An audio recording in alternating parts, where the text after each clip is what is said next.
Have you ever heard of the Daigle prediction? This comes from Doug Casey's International Man communique. If you frighten easily, you might not want to listen to what he has to say. In his prediction, he is predicting a 70% reduction in the size of the United States population.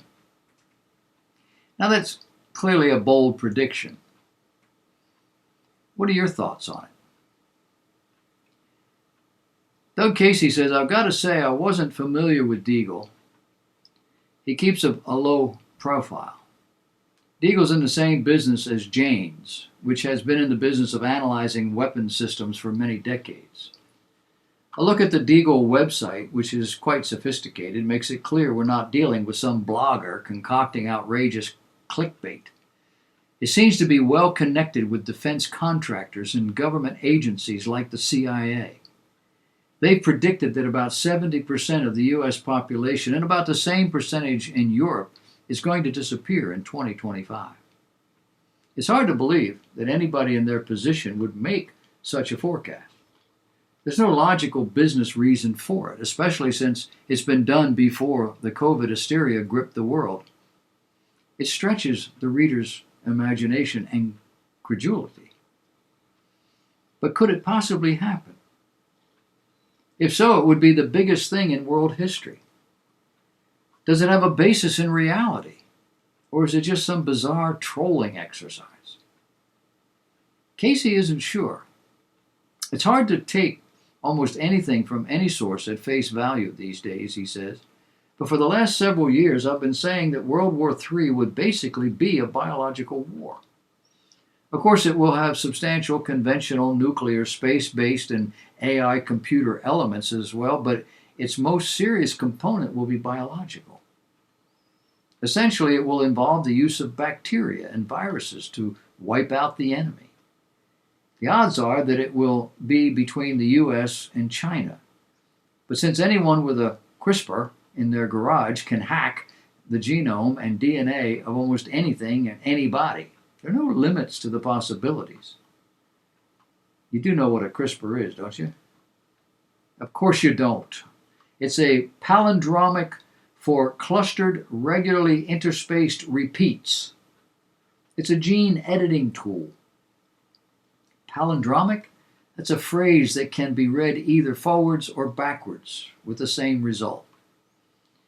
It's a family of DNA sequences found in certain genomes in organisms such as bacteria and archaea. Certainly from the Chinese point of view, a biological war makes all the sense in the world. That's because the Han Chinese share a lot of genetic similarities. Presumably a bacteria or virus can be bred to favor the Chinese and take out most everybody else. The fact is that anything that can be done eventually will be done. It's just the law of large numbers. Somebody might say, that's racist. Of course it is.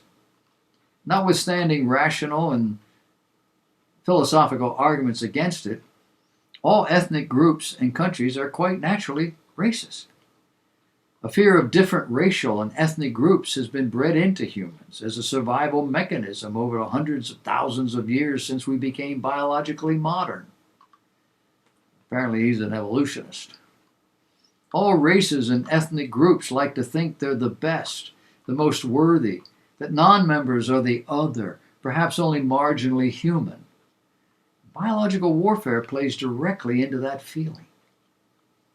But why biological weapons?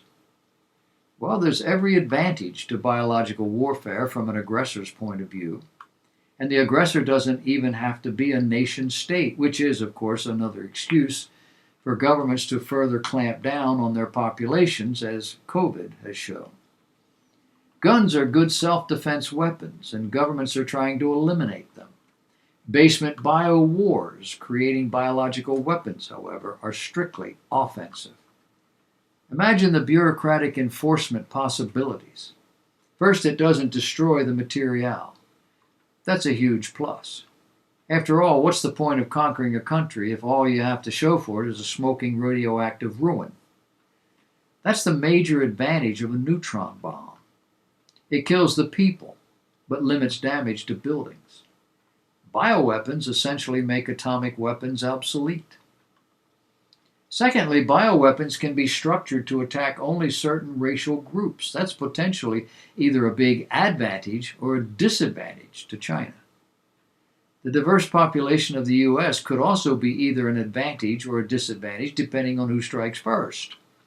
But on the bright side, you can perhaps immunize your own population, or at least military and essential workers.